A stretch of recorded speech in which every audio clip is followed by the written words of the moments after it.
What was your relationship with horror like before you wrote these books? Mine was a lifelong relationship, and it's an ongoing, relationship. I mean, it's a love affair, really. I grew up wearing out VHS tapes of Nightmare on Elm Street and the original Alien, and I go to Comic-Con even when I'm not doing stuff like this, and I read every Stephen King book I could get my hands on, cover to cover, between the ages of 10 and 20, unashamed and unabashed.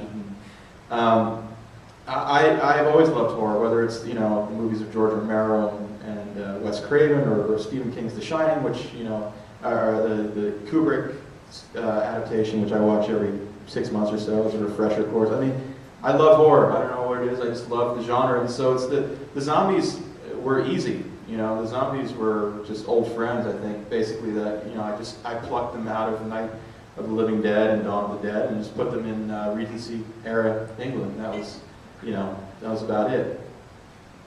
I like horror, and I've always liked horror, but I think the main thing that I brought to this from my childhood is D&D. Like that, I love D&D. We were just talking before about how just being here today made me want to play D&D again. Like, I love it so much. These people are all like, thank you? No, I miss it. And like being around this, like sort of this, all this stuff is like, oh man, why aren't I playing D&D anymore? But anyway, all that stuff came deeply in handy in writing Sensibility and Sea Monsters. Just both like some specific sort of, horrifying monster stuff, and also like the richness of that world, a world where you can just constantly be in peril. I think is what I try to. But I have a side question for you, which is, did you have like a pre-existing? No, this is a good question. Did you have like a pre-existing knowledge of all like the Jules Verne? Yeah. The Jules Verneverse, or yeah. Because that just comes through really clearly. That was, to me, that was the cool, that was the coolest aspect. One of the coolest aspects of that book was that it just felt all the descriptions. You mentioned H.P. Lovecraft, but it's actually Verne who literary. My biggest literary influences on the book, besides Austin, were Jules Verne and Robert Louis Stevenson and Treasure Island. And like there's a sort of like mini genre of books of like peril at sea, and I really love those books, and I get to reread them all in Prejudice, and Lovecraft too, obviously. This stuff's so good. For somebody influenced by Stevenson, there's a surprising lack of 10 pages of what they did with the reef sail. Well, you can't, I know. And I also really like Moby Dick, and I had to restrain myself from all like, he'll just go on and on and on and on about how boats are built. It's like, I wish I could just go on and on about how boats are built, but that's never where I tend to get bored, is the boat building section.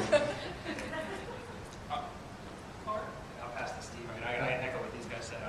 D&D, horror, Stephen King, I love it all. Can we play D&D then? Yeah. Dungeon Master. Everyone? I want to be the Dungeon Master. Well, for me, horror, it's not really a lifelong love affair. I'd say we're casual friends. With benefits? Sometimes. Okay. Those are bad benefits. That's a benefit. Like when we get together, we have a good time. But we don't live in the same city. We don't see each other that often. But we try to stay in touch, especially if something really special comes up and there's a reason to get together.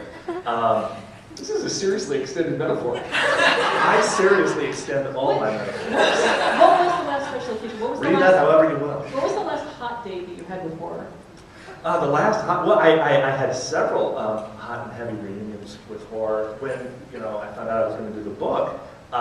So I reacquainted myself with the sort of the touchstones for me, which were the Romero movies, which to me kind of stand head and bloody stumps above everything else in that genre, in the zombie genre. And aside with one exception, which is the other movie that I checked in on, because to me it hit perfectly what I wanted to try to do in terms of tone, and that was Shaun of the Dead, which I've loved dearly. And another thing about me, even though I'm not the biggest horror fan in the world, I am a huge Anglophile. I've always loved English culture, and just really, for some reason, I worship the English. If there's any English people here, come up and talk to me. I'll be very impressed.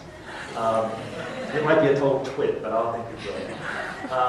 So, that to me is like the best of all the worlds in that movie. And the thing that it was able to do was be very funny, poke fun at zombie lore, yet have the situation feel real enough that the horror aspect of it isn't destroyed. It doesn't become like Laurel and Hardy, or with Abbott and Costello, Frankenstein, I'm sorry.